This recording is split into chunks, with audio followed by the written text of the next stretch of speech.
Kia ora everyone, welcome to another ranking video here for this channel. This one's going to be a fun one and one that I think some of you are probably going to be very annoyed with. I'm keeping to theme here for LEGO Star Wars since this is the month of May. This here will be my definitive ranking for the LEGO Star Wars movie waves that released alongside their respective films. I'll be looking out for set ideas and scenes from the movies, whether or not I feel the waves felt like a good complete representation of each entry, what minifigures we got versus the ones that we were missing, the variety between vehicles versus playsets and locations, etc. There's a few rules to cover with this one though, since 3 of the movies famously didn't have LEGO sets released at the time of their release, so this is what I thought I would do. I'm going to limit the release windows to the movie's initial release. I'll do the year the movie was in cinemas, so the first wave of sets, which usually released some months before the film did, and then I'll do the next year after, since for some of these later releases, that's when we got some spoilery type sets. Like sets through the prequel and Disney era, for example, had some sets released about a month or two after the movie came out in cinemas, so I feel like we should count those because it makes the waves more interesting. So that rule there covers everything from the prequels releasing onwards. As for the original trilogy, I will be counting everything that released between January of 1999 up until December of 2005, which was the entire release period for the prequels movies. I want to do it this way because on average, the amount of sets that released for say episode 6 across that 5-year space, it actually ends up matching the amount of sets released for episode 3 across the space of just 1 year. Overall, every movie seems to have at least around 9 to 12 sets minimum. The highest here end up being in like the 15 to 20 range. I'm also mostly going to be covering everything that was actually sold in store, sets that I could have actually bought myself by going to a local retailer. I'm not going to be doing convention exclusives or giveaways or anything like that. Now on that note, this ranking list here was sorted using Brickset, which didn't include things like Brickheadz or Microfighters or anything of that kind of variety. There's also no Pollybags here, just because they don't add too much value to me. I also want to spend my time here quickly highlighting the highs and lows of each theme with the sets released, and it'll be interesting to see what everyone else has to say too. Like, what's your favorite wave of sets released? Liking this video here and subscribing to the channel does help to support more videos like this one in the future, and please, by all means, sound off on what your favorite waves were down below, but be civil about it. Seriously. Without further ado, let's start the ranking. Number 12, The Rise of Skywalker, 2019 to 2020. We start with the movie, which uses quite a few familiar pieces across all of Star Wars, therefore most of the sets there featured were things that we've already seen in the past. This movie's wave of LEGO sets had the unfair disadvantage of releasing after 20 years of hundreds of other sets. It's one of the smallest waves too, only featuring 10 mainline sets, over 2 years though and fairly evenly split. There were 5 released in 2019 and another 5 in 2020. 4 of them all released at once except for the Knights of Ren ship, that was its own thing later on in the year. We had some really nice remakes with some new and better designs, but ultimately they were still remakes. Some highlights for me do include the Millennium Falcon remake, which despite being based on the sequel trilogy, it still acted as a pretty great traditional Falcon variant, completely changing the way that the roof sections were now built. Instead of being an individual pizza slice design, they were now solid corner builds that left no gaps. I also to this day adore the all-black Kylo Ren shuttle, which looks amazing on my display shelf. The aesthetic of the First Order stuff is just something that translates really beautifully into toy form for me, and I also liked that new helmet printing that he had for this set. Finally, a new A-Wing was really stellar. I actually bought that 2017 one the year this new one was announced. I found it on sale overseas and I really loved it, and despite having that A-Wing that I was pretty happy with, I still bought this one here for those 2 excellent minifigures and the amazing color scheme. As for what doesn't work for me though personally, basically everything else released in the wave. I think the Rey Speeder Chase is kinda cool. It looks like my kind of set aesthetically, but I remember the price here was like 110 NZD. It felt like a pretty insane ask from LEGO to be charging that much for something that felt really insignificant at the time. I don't really like the color swap for most of the Poe Dameron stuff there. Look at his X-Wing there first. It's not necessarily a LEGO problem though, it's more of an issue with the movie's design, but it's enough to turn me away and I haven't looked back since. The other Poe Dameron set release was this all-white recolor of the Y-Wing. I think the last one we got was for Rogue One, which was a traditional recolor. It's nice to have those options there, but it just didn't really move that needle for me. I also really looked down on the entirety of the Knights of Ren junk at the time. LEGO released each figure slowly across the more pricier sets, and then later on they released their vehicle. The problem was that the vehicle was a facade build, and it couldn't even hold every Knights of Ren member inside if you collected them all. I've fallen for a lot of these tricks in the past from LEGO, like buying every Infinity War set at the time for those stones, but this one here didn't get me. And the last Knights of Ren figures there were released in the new TIE Fighter at the time, which was titled as being a Sith variant, so it featured a different style of wings. Dorito triangles is something new for these sets, but I didn't see the appeal here. I already had that Finn figure from the Millennium Falcon, and I wasn't planning on getting these Knights of Ren.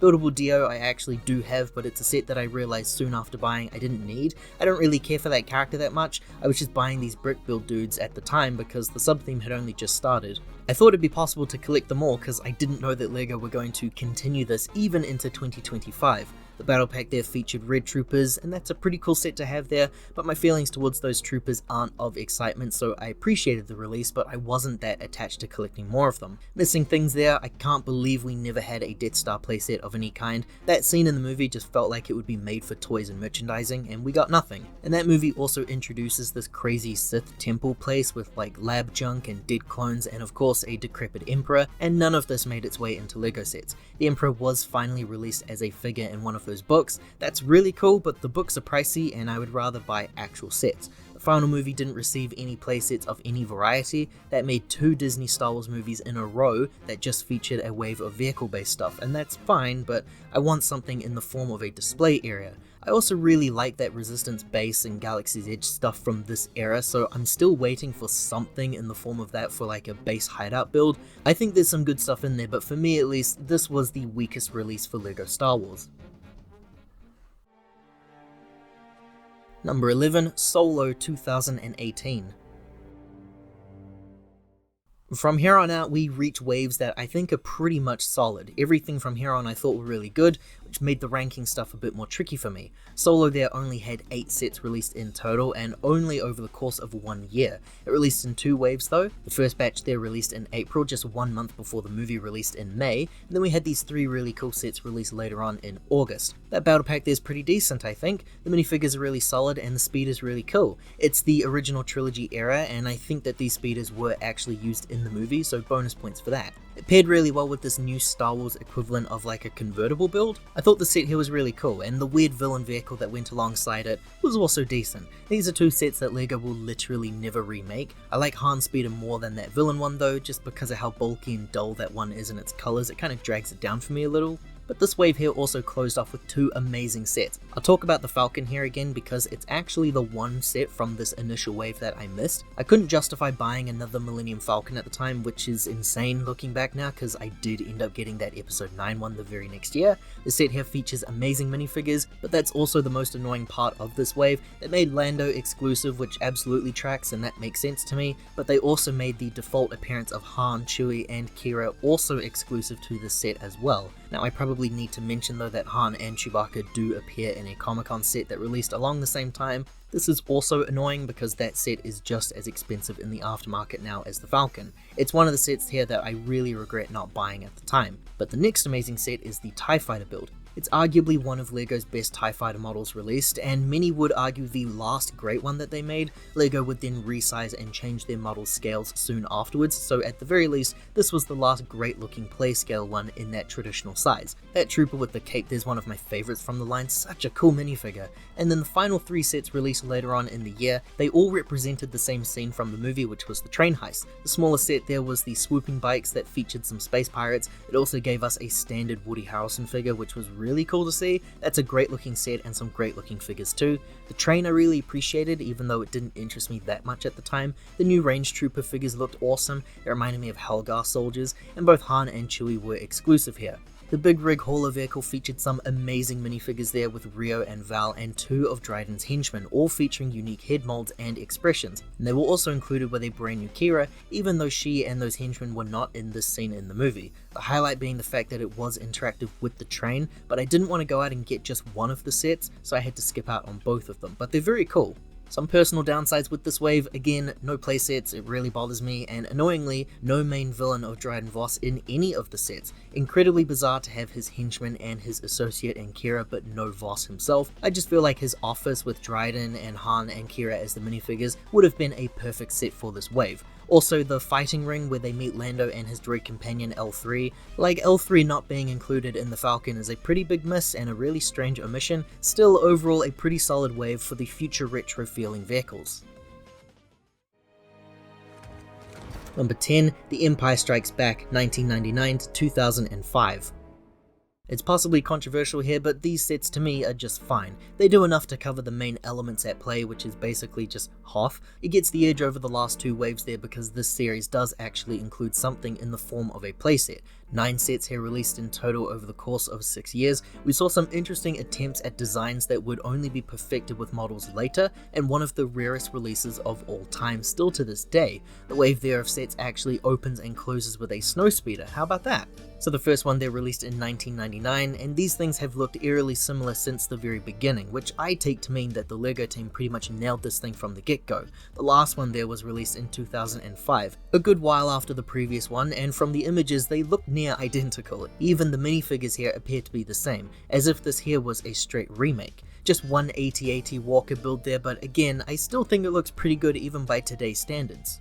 We also had a TIE bomber which wouldn't be remade for another 20 years. These early Empire sets featured lots of blues in their color scheme, which I love as part of that dated release nostalgic style, but it's not very accurate to how they appeared in the movie. We did get a Millennium Falcon build there, and a pretty good one actually, that included the main players besides Luke, but that's okay because he's not really involved with the Falcon side of things for this movie. Let's talk Cloud City here. For starters, we had a release of the Slave 1 and a twin pod cloud car. Yeah, again, they were just kind of testing the waters here with some of these designs. They are incredibly outdated compared to what we've seen LEGO achieve now in the modern era, but that does lead us to the playset here, which is the infamous Cloud City set. This here is the current price in NZD according to Brickset. It's as low as $3,000 or as high as $15,000. Most of that price there is for the minifigures alone. The set features one figure worth $12 and another figure worth about $2,000. And the set here was really cool to me for featuring really great looking figures of Lando and Luke, and it also has the bonus characters of Leia, Han, Boba Fett and Vader, so there is a lot on offer there.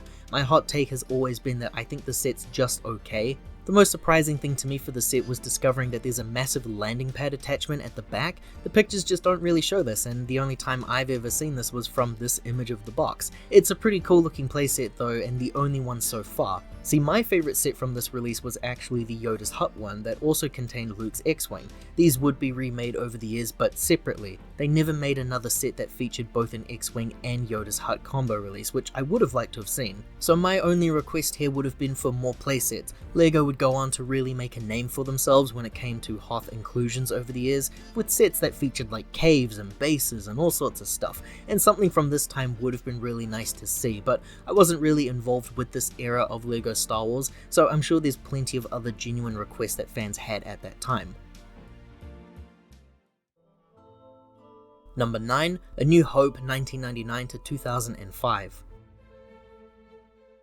So it looks like this movie here received the most amount of sets when the theme debuted in 1999. A New Hope had 13 sets released in total, and a handful of those sets were just remakes or genuine re-releases with new numbers. Let's get those out the way here first because I don't really have super strong feelings for these. There were 5 sets with the title of TIE Fighter on the box, though the builds were slightly different as we saw at least 2 different models there, and some of them were also released in combo packs, which was a set idea that was huge back in the day that I still think is a really cool one and not nearly as utilized in today's releases. We then also had 2 X-Wing sets and 2 Y-Wing releases as part of those combo packs. Both of these though were just re-releases of the first 1999 sets. The X-Wing is for sure dated, but I still love this thing. I love those colors there, the retro styled colors that are just way off base there for accuracy, are just so nostalgic to me. You had the first Millennium Falcon build, which was released in the year 2000, and it featured all of the main players that you needed. You could buy this one set here, and then you'd have the quintessential ship for the series and the important 6 hero minifigures,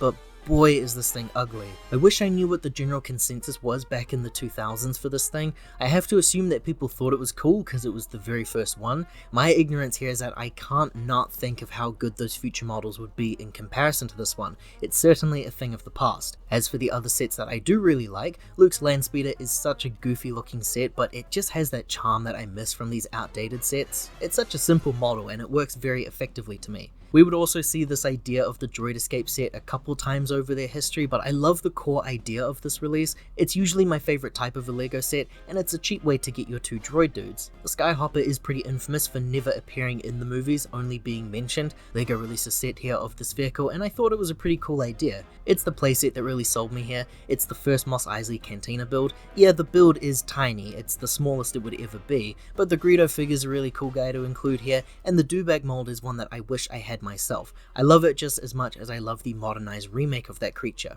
The set here also included Luke's Landspeeder, which is now built as a different model, so there's plenty of play options there. Now I think the most interesting set here of this wave and what gave this the upper hand compared to Empire was the Sandcrawler. For a brief period of time, LEGO only made gigantic Sandcrawler sets. This thing has some, shall we say, ugliness to it though, with the all-flat blocky design there.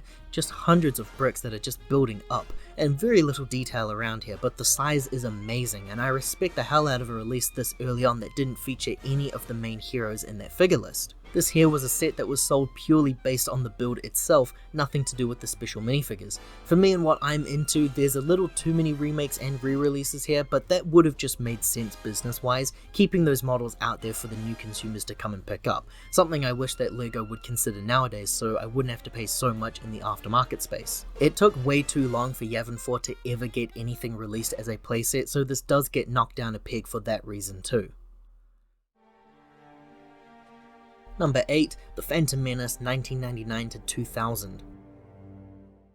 We had 13 sets here released for the Phantom Menace, 8 of them releasing in 1999, and the rest of them shortly afterwards in the year 2000. This was a big deal at the time, and we owe the 1999 releases a lot. My first ever LEGO Star Wars minifigures came from this wave. We have a few playsets here, though they are very small bite-sized like displays, but some of my all-time favorites just because of nostalgia really. Immediately I want to talk about this Gungan Swamp set, which is still to this day one of my favorites that LEGO have released. All the set here needed was an Obi-Wan, and man, you'd be sorted. Better yet, they also had an even cheaper set that featured Darth Maul, so now you have the main hero and the main villain. How good is that? The prequels were really great and appreciated for showing us completely new environments and designs in this world, and just about everything to do with Naboo and the Gungans I love from an aesthetic point of view. Like the Gungan sub looks amazing even for today's standards, but obviously the remake is superior. A set that's never been remade, and another favorite of mine that I wish I had, was this early concept of a battle pack. It's a Gungan patrol set and it's so sick. It's got the cool Cardu animals and using special molds right away as early as 1999. Some quick misses here though before some more positives. I've always disliked this droid fighter set. I just never really cared for these kinds of releases. It's not the fact that there's no minifigures there, I just think I don't like the designs for the Separatist starfighters that much. I love most of the Separatist ground-based vehicles instead. And Darth Maul's ship there is just ugly, even for 1999 there. It's not an appealing set to me. We had some first attempts of what would be masterful releases in the future. The Naboo speeder there is really funky looking, and the remake would be another favorite of mine. We've got the first attempt here of an MTT, which also just doesn't look that great to me, but maybe that's because I'm viewing this knowing what amazing releases we would have later on. The Phantom Menace was well known for the infamous pod racer scene, and LEGO capitalized with 3 different sets in this first release. There was this bucket set here, which was already such a weird, unique packaging that it kind of interests me. The set itself was pretty much like a greatest hits box. You've got Anakin and his pod racer, a Jar Jar Binks minifigure, and some additional builds there for some more racers and the starting line. Anakin's pod racer was also sold individually, and that there included Padme. It might have been a little annoying for people getting both this and the bucket. And then we also have this big massive release of the pod race, which again included Anakin's pod racer, but you also had builds there for Gascanos and Sebulbas, plus a few pit droids there, another Qui-Gon Jinn minifigure, and I have to say, I think that some of these 1999 pod races still work for your displays today. The last ones I want to talk about are the Trade Federation AAT, which is another set that I still think works even in today's environment, and the Naboo Starfighter, which is a set that I am yet to have in my collection period. And just about all of these here look really great to me. This version of the Starfighter though is very smushed together and possibly the weakest of the builds. Remakes would look amazing later on down the line. Now, as for my personal requests, I think I speak for all prequels fans when I say the lack of unique Jedi stuff across each wave of this era kind of bummed me out. Across all 3 movies, we we never got like a Jedi Temple set or a council room or weird crazy looking characters, while the Hasbro toy lines were getting just about every single person and their mums as action figures. It's also shocking to me that it took as long as it did before we finally saw this battle scene here adapted into LEGO sets. The duel on Naboo just makes for a great display set. It's a very iconic scene from a very iconic movie, but I like this wave overall. I really wish I had more of these sets in my personal collection at home. Number 7, Rogue One, 2016 to 2017. So Rogue One only received a handful of sets released over a 2-year period. 9 sets were released in total, with 5 of them coming out alongside the movie in 2016, and the last 4 sets they released in January of 2017, so like 2 weeks after the movie released or something. These here are all pretty stellar if I'm completely honest. The only downsides I would say is that a good few of these are remakes of original trilogy releases, which is totally fine and very fitting for Rogue One, but it's always been a little disappointing to me when LEGO will use a new movie's release to remake or re-release old set ideas. But despite being remakes of other sets, boy are these things banging. I love the Walker there, which was a set that I missed at release, and instead I had to settle for the Mandalorian one, and then finally the remake of the Hoth one from the 2020s.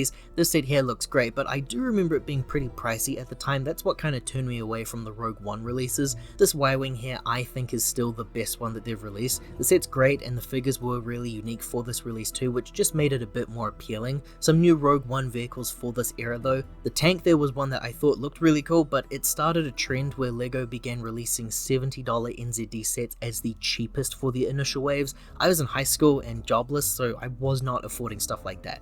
The TIE Striker is an interesting ship that might not appeal to me as much as others out there, but I like the fact that we had something new here for the Empire. And a quick mention on the battle packs there, because I think the Stormtrooper one is kind of dumb, but whatever. It's the Rebels one that does it for me. It's one of the coolest battle packs I think LEGO have made. The figures, they look amazing as a sci-fi war soldier pack. As for the remaining sets there, I think they're all works of art. The U-Wing is another one that I missed at the time, and I've been kicking myself about it for years. The model is, yeah, very beefy, and I don't think it looks like that in the movie, but it does look really great aesthetically speaking with those colors and the figures. Krennic's shuttle was giving a very similar style to the Kylo Ren shuttle released from the year before, but a great change of colors. Still, the menacing release there is again one that I regret not buying. It's the wings feature. It's just always really cool to see in action. Thankfully, I did get this Scarif playset, which is one of my all-time favorite releases from the modern LEGO Star Wars line. Scarif was like lightning in a bottle for me. It's one of the best additions to the world building that I've ever seen. As for actual criticisms that I had with this wave, the Rogue One crew here were intentionally split up across 4 different sets. It cost a whopping 500 NZD back in the day to get all of the crew members. It cost more to get all of the Rogue One crew than it would have cost to get the main players from The Force Awakens. I couldn't justify that kind of price for a single movie's worth of characters. I think LEGO learned a lesson from this now. It feels like to me it's a bit easier getting your important main named heroes that you want in sets these days, but maybe I'm way off base. I do regret missing most of these now, as LEGO have just never bothered to remake anything related to Rogue One since, so there goes my shot really. My fingers are crossed that we see something really exciting for the 10th year anniversary of course, but it's not looking good. Number 6, Return of the Jedi, 1999 to 2005. As the years went on for LEGO Star Wars here, Return of the Jedi seemed to get quite a bit of attention from the LEGO group. 13 sets released in total over these 6 years, and amazingly, only 1 set would actually be a remake of something previously released, but both sets were also released in this wave of sets. The speeder bike is a very important set to me, and I just finished fixing the setup a few days ago, so it's always had a special place in my heart. You've got some odd releases, as far as builds go of course. All of the set ideas do make sense for this movie. We have the first edition of the A-Wing here, and it looks off. It's a very blocky design, and these kinds of ships always looked to me like what kids were building back in the 80s and 90s before LEGO made official sets. We then have a desert skiff release, despite the fact that there was no Jabba set of any kind to go along with it. Builds like the Skiff and the Snowspeeder to me have always looked really similar to one another. I think LEGO just knew what they were doing back then with these kinds of designs. The AT-ST Walker is horrific. I get it, it was probably the best that they could do for the time, but boy is it uncomfortable to look at. I was really impressed though when I looked at this B-Wing set and I started noticing the command station there. I genuinely didn't know about this set until today, and it looks like a pretty cool complete package. As for the remake, they did release this Imperial Shuttle set in 2001. This alone looked pretty cool to me. It was the first time the Emperor was ever made as a minifigure. This set here was the one that was remade later on in 2005, the last set there to release for my specific cutoff window. That set there added some more minifigures, it gave you a bit of scenery for your display, and it changed the skin tone of the minifigures, so it was probably a pretty necessary remake. And in 2002, we had these amazing smaller releases. We started with the final dual releases here. I think Phantom Menace had something released along the same time. I think these things are excellent, though I will admit, the build of just featuring a chunk of the wall is pretty funny and cheap, but that's by today's standards. These two packs there gave you Luke and Vader and Palpatine, and a couple of extra Empire employees there, all for the price of just $14 USD before tax. This Ewok set here is still a great little release, and the only part that doesn't work today is the fact that the old molds for LEGO Star Wars figures didn't feature any printing. I still want the set today though. My favourites here were the Jabba's Palace releases. The set was broken up into 3 different releases, a main chunk and 2 side builds. I'm not that annoyed though at these being split up because I felt like the side builds were pretty solid releases individually. One of them here featured Boba Fett and a Gamorrean guard, which is a mold that I also love today. The other set was a door, which featured Bib Fortuna and our droid friends of R2 and 3PO. The combined scene looks pretty silly even for the time, I will admit, like the door being off to the side is just whatever. The figures there make that scene feel complete though, and on a personal note, this was one of the first massive purchases that I made years ago when I started a brand new job. It was the day that I received my first paycheck that this complete set popped up online for a really great deal. It felt like fate. To be honest, I don't really have many issues with this series of sets. Maybe the lack of either default or Endor variants for Han and Leia at the time. They both had to be stuck in their Jabba attire, but really, the movie only features 3 locations worth merchandising anyway, and all 3 of them were brought over into sets here. So I think for that time period, they really nailed this movie. Number 5, The Last Jedi 2017 to 2018. And so now we're starting to enter rather contentious territory. There was a lot of mystery behind this entry in the franchise at the time, and the LEGO sets were mostly vehicle based once more. It was the 2018 sets that gave us those playsets that I admire, and I feel like enough of the movie is covered here within this wave, but the omissions are huge in my eyes. We had 13 sets here released in total, 7 of them being released in September of 2017 before the movie came out in December, and then a few different drops for the others. You had 4 of them released in January of 2018, and then the Snoke and Porg set released in the second half of the year. It's the playsets alone that give this wave the edge over the previous ones that we talked about, but it's worth noting that this wave did release 2 sets that were incredibly lackluster. One of them being a really weird concept art release, and the other one, in my humble opinion, being one of the worst LEGO releases of all time. So we might as well cover them first here because these are the sets I dislike the most there. The Heavy Scout Walker has this funky feature where the legs will move like an insect type of build, but the vehicle isn't actually in the movie. Basically, no one seemed to like this at release for this reason. I think it's silly, sure, but I don't hate this set. It got me a General Hux figure that was a better minifigure than that 2015 one, but the set here is still a mess. And then this set release, the First Order AT-ST, and this made sense because this wave started remaking older models. Like we had a new Star Destroyer and you had a new AT-AT Walker, so here was the sequel trilogy's version of an AT-ST. Except LEGO decided to release this model without the head of the vehicle, and they still charged full price. That Rogue One AT-ST we looked at earlier is a complete model. It contained almost 100 additional pieces, and LEGO had the audacity to charge the same price. I remember the LEGO team receiving a lot of hate for this set, and rightfully so really. It was one of the worst mistakes I think in the history of the theme, immediately rectified with not just 1 but 2 brand new AT-ST releases. And because of this set, I was tempted to drop this lower on the list, but then I remembered the other releases, and honestly, the wave does win me over with just about everything else here released. The cheapest set at launch was a little pod, which was annoying at the time for that high price point of 70 NZD, but the build is actually a cockpit of the transport ship from the Force Awakens wave, just been scaled up. I thought that was really great once I realized what was going on there. We had a total of 4 larger scaled sets for the wave. Well, 2 were large scaled and 2 were medium scaled. The sizes were at least, because the prices were tragically quite high for these things. Kylo's starship is incredible to me. It's an absolute gem of a set. The color scheme there is gorgeous, and tragically, it's one that I missed. I did however get the bomber vehicle, which in movie was based on World War II vehicles. It's an era of history that I was taking an interest in at school at the time, so it felt really fitting. This here was the original release though. There's no fancy redub of a minifigure in this set. It's awesome, it felt really hefty at the time, and the play feature was cool too. All the minifigures were special for their prints and molds and exclusive. The two massive scaled sets are pretty cool individually as well, a remake of the Walker and a remake of a Star Destroyer. My thing with both though is that I didn't have the traditional versions at the time, so I didn't want to spend $600 on the sequel versions. These are likely sets though that will never be remade, so they do have their pros there. I just thought that aesthetically they looked really cool, but now having seen the movie, the fact that they made a massive Walker set is a little ridiculous. These things are not important in the grand scheme of things there.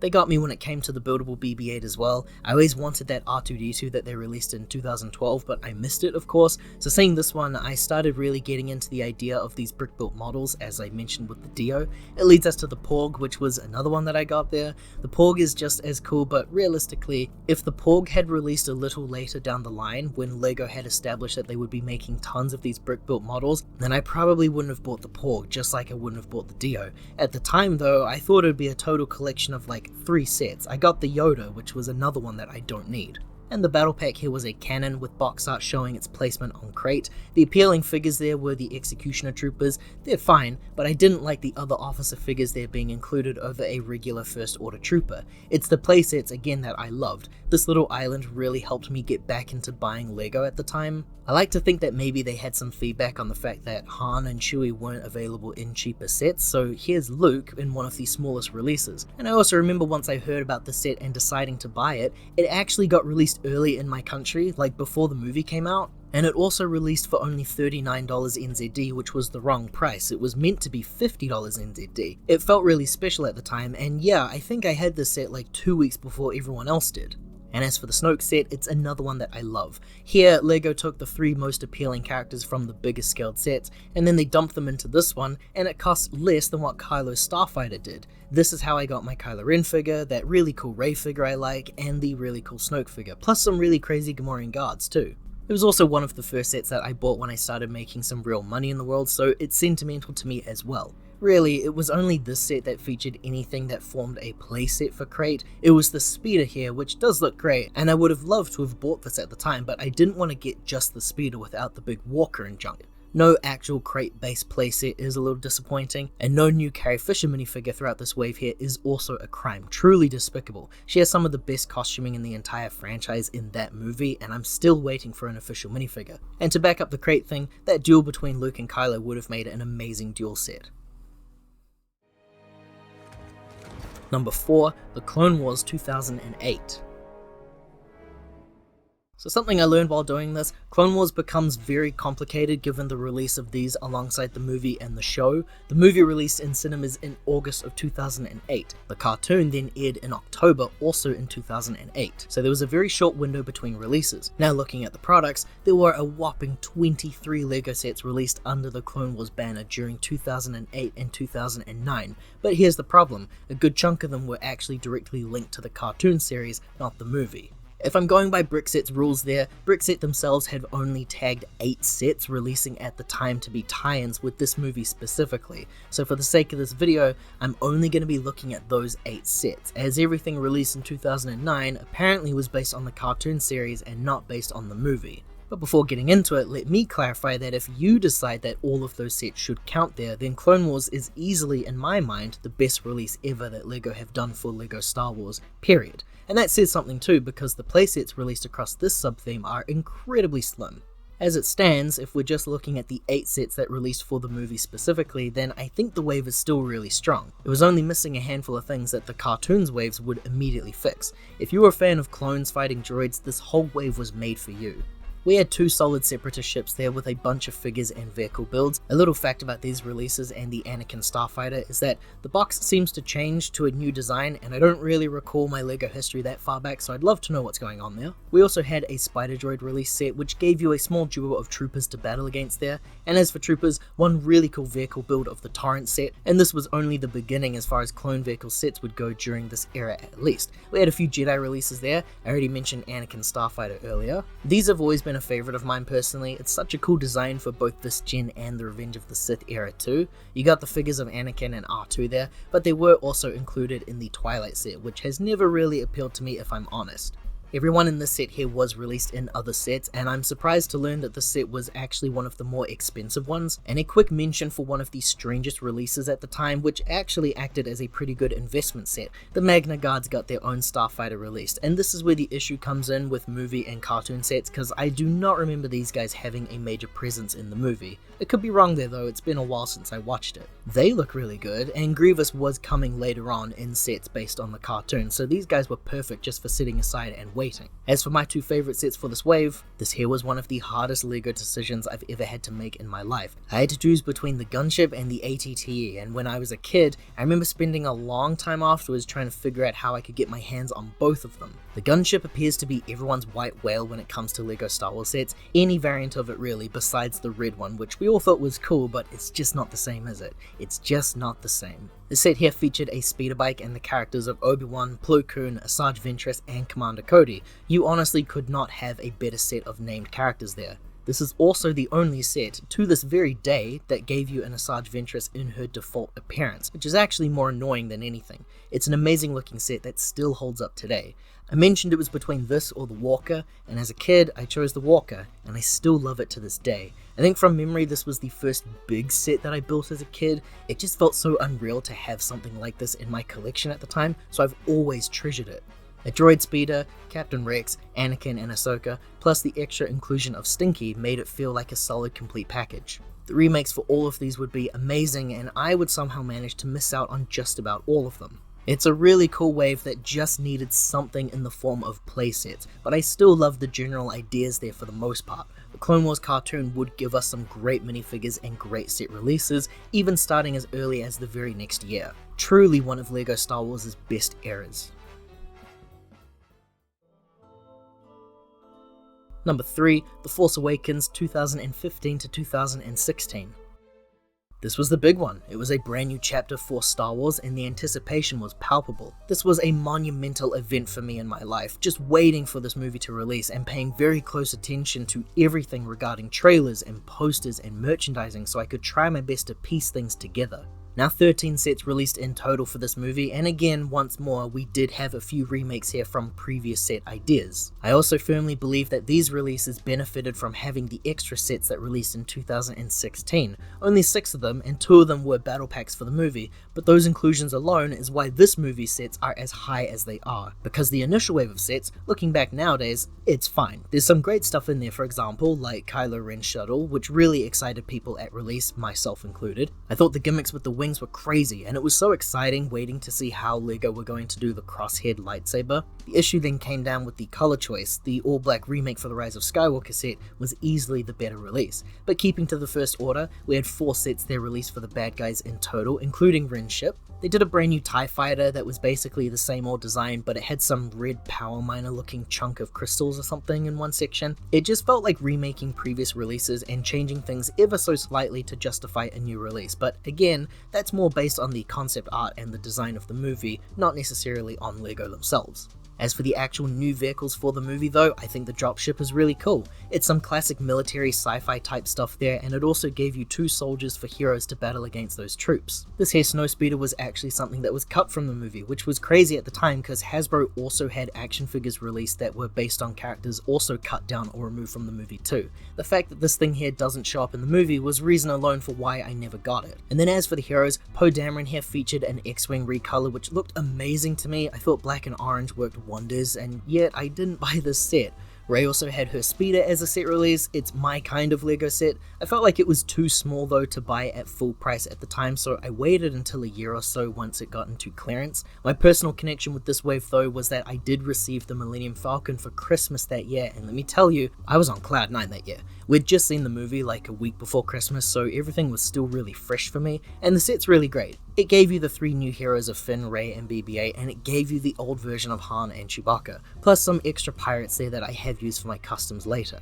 The next wave though is killer. Besides this quick recolor of the X-Wing, it was cool that they did this, but it was weird to have two of the exact same build on shelves at the same time, but one's blue and silver and the other was black and orange. I skipped this one, but finally for some playsets. I think the Jakku Junkyard and Takodana were both criticized at the time for their prices. The two playsets were pretty brutal in that regard actually, but I did get both on a deep sale, so they're really good in my book. And by this time I'd played through the LEGO Force Awakens game, so I was wanting more sets released with locations that I had just been previously exploring myself. The build here of the Lugger Beast is really cool, dinosaur legs but a brick-built body and head, but it was the Takodana set that really won me over. It's probably one of my favorite LEGO Star Wars sets of all time, but it's always worth noting that this is a pretty lame facade build and not actually an interior space of the castle itself, which I would still love to see someday as a LEGO set, but this here was how I got my hands on the villain, and I love that adventuring castle kind of vibe I get from this set. While I was overseas, I bought the Resistance Troop Transport set because I remember Jangbrick saying that it would sneak up on you and become a favorite, and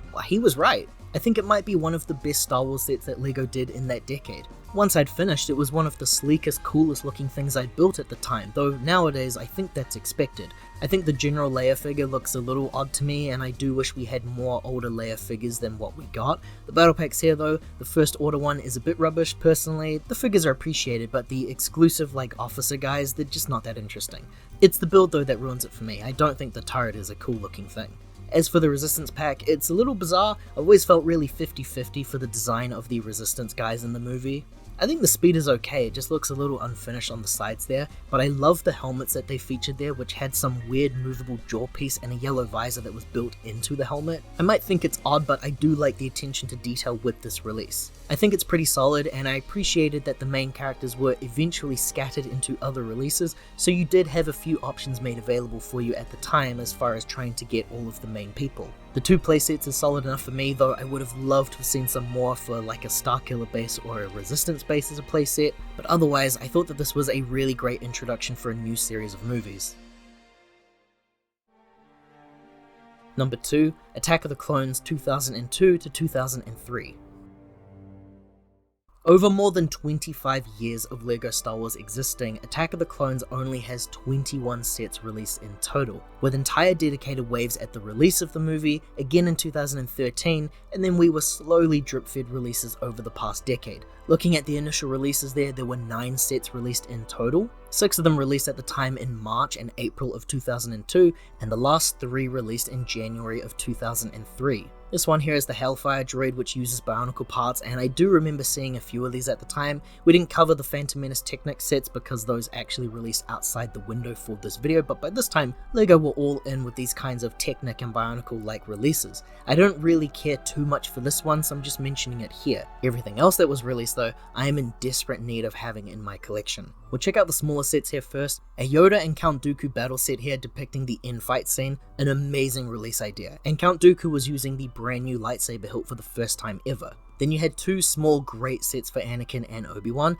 Anakin here was featured in this awesome red speeder set with Tusken Raider minifigures, a set that I actually own, though the hairpiece was swapped without my knowledge and the seller then vanished soon after selling it to me. That's the secondhand market for you. Obi-Wan was released in his Starfighter set, which is such a funny design now in contrast to the ones that we would see later on. Like, look at how stiff that build is, just total flat plates used for the body of the build, but still really pleasing and nostalgic. The duo also paired up in the Bounty Hunter Pursuit set, which is a set that still to this day is incredibly top tiered. Like, the builds are so good even by today's standards that TT used in-game models that are now identical in the Skywalker Saga game. The builds here are excellent, and I would love to have this in my collection. A really nice pairing there for Obi-Wan Starfighter and the Bounty Hunter set is of course the Slave One, which was appearing in blue with Jango Fett and Kid Boba. This here is an amazing step up from that 2000s release. It's actually insane when you look at the side by side. 2 years, this is just in 2 years. We then travel to Geonosis. The first one here is a small set of a cannon and a starfighter, and the set there gave you some new recolors for your battle droids and some pretty cool Geonosian figures too. It's a great army builder set that again still holds up as far as the molds go.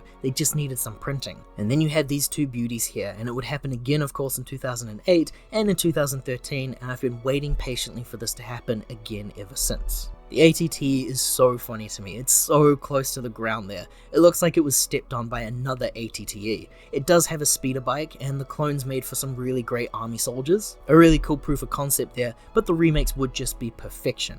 I maintain that this gunship here is still one of the best things for the entire line. This and the 2008 one and the 2013 one are all tied for me for perfection. It's another dream set of mine. Like honestly, I'd be pretty satisfied with just one of these in my collection. I love the cockpit section so much, and I've talked about the colors already, but the white and the red and the subtle green is my ideal design. Like I appreciate the red one that came out in 2023, but nah, I'm incomplete until I have one of these myself. Of course, the secondary market knows that, which is why every white and red gunship is ridiculously expensive in the aftermarket space. The set here gave us a droideka, which I've said on this channel, this era of droideka is unmatched in my eyes. LEGO have never made a better build than the early 2000s here. Some really great blue super battle droids that have also not been beat for me, and of course the infamous Jedi Bob. I may not have the original figure, but I am thankful for the remake figure that everyone else can have. The wave here is almost flawless, but I hate the fact that there's never been anything for the arena and the beasts. That's just insane to me. Also, the movie was the one that really emphasized the Jedi altogether, and seeing those colored lightsabers. Having only Anakin, Obi-Wan, Yoda, and Bob is a bit stale. No Padme, Mace Windu, or any other crazy alien Jedi, just slightly holds this back from the top space, but oh, it's so close. Number 1, Revenge of the Sith, 2005 to 2006. This is, to me, a generational run of LEGO Star Wars sets, and if I may be frank, Your Honor, this was my introduction from memory to LEGO Star Wars, so there might be some bias there. Let it be known that I don't have any of these sets myself though, my friends did, and I would get to play with them through that connection. At the time of this movie releasing, I was actually busy getting all of the Hasbro figures instead. So there's about 12 sets there, not including the light up re-releases, which we will cover, don't worry. One set that released in 2006 here was the V-Wing. The box art is a bit more standard. I think it was at the time where LEGO began really locking in for original trilogy stuff while they had that chance before the Clone Wars would take over. I just don't really care for the V-Wing build myself, so even removing it from these sets, this is still my favorite wave of LEGO Star Wars sets. It does have some minor flaws, and we will get into it. The smallest releases here first. You had a clone Scout Walker, which would go on to be a required release over the years of LEGO Star Wars. I really love that early design there, like the feet are looking really weird compared to what we're used to now. I think it still holds up quite nicely. This Vader transformation set is so simple and so good for the collector. Vader does not have a cape there, which is distracting to me, but the function is so simple. You can swap him and Anakin out in the blink of an eye. Also, the Anakin minifigure has all these gnarly scars when he's burnt and wounded. For a kid's toy, this is crazy. Now as for space, we have a droid fighter there, and I actually love the design for the Tri-Fighter. This set also included a Buzz droid as the figure inclusion. It's just really different and unique for the theme at the time, so I really like it. They also did an Anakin Starfighter with a Vulture droid as a 2-pack. This was the cheapest way to get yourself a normal Anakin figure, and it's a great looking set. The model for these Starfighters is my favorite. These sets are amazing. Now this appears to have also been released as part of a combo pack, the Ultimate Space Battle. This here packaged the two sets we just looked at together, but actually it also included an exclusive build of Obi-Wan Starfighter, as well as an additional Vulture droid build too. That's an insane pack to have released. This wave here also gave us the first release of the ARC 170 Starfighter, and I actually think that this one looks pretty good for today. It's definitely blocky compared to the two remakes there, but I wish I could see this in person because I might honestly prefer it to the 2025 release. And then we head back to the surface, where this wave really focused on ground battles and Kashyyyk. The set here featured a crazy looking Corporate Alliance tank and a Wookiee airship. That's the part that sells me here the most. The tank there is colored blue and black and orange, nostalgic, but I don't think it matches the movie. The Wookiee warrior figures here featured a special mold of a crown that was actually molded into their head. Really awesome minifigure variants to have. And the other set, a Wookiee catamaran, is amazing. God, I adore this thing. I wish I had this release. Catamaran LEGO builds are just so cool to me. We've also had a fixed issue from Attack of the Clones with a cool new Jedi in Luminara, and the addition of Yoda there, which makes for a great case too. Now a few of these sets here featured a gimmick of light up lightsabers. The sabers were actually molded into the hands of the figures. You'd press down on their heads and the weapons would glow. This leads us to a set that I believe released with both a light up version of Mace Windu and also a regular version where he was just a normal minifigure. It was the first ever clone turbo tank, and it actually looks pretty good to me for today's standards. Just the wheels are what throws me off a little. He also had a little speeder bike there, and a turret, and a jet trooper too. Really great stuff, and now we have a nice collection of Jedi that made for a better collection compared to the Attack of the Clones releases. We also had a new villain inclusion with General Grievous and his massive wheel bike. This set here is loved by many for the Boga creature inclusion, which was not included in the remake annoyingly enough. This gave you a cheaper way of getting Obi-Wan, plus a really cool looking classic styled Grievous figure, which is one of my favorite LEGO Star Wars figures of all time. And finally, we end with a playset of the ultimate lightsaber duel. This here was Anakin and Obi-Wan beefing it out. The figures there also featured light-up sabers, and the build was fine. It's the nostalgia talking here, because actually the Beyblade-like gimmick apparently is really flawed and it doesn't work. What blew my mind here was seeing this amazing alt build of the interior space of those hallways. If I had this, that's how I'd be displaying my model.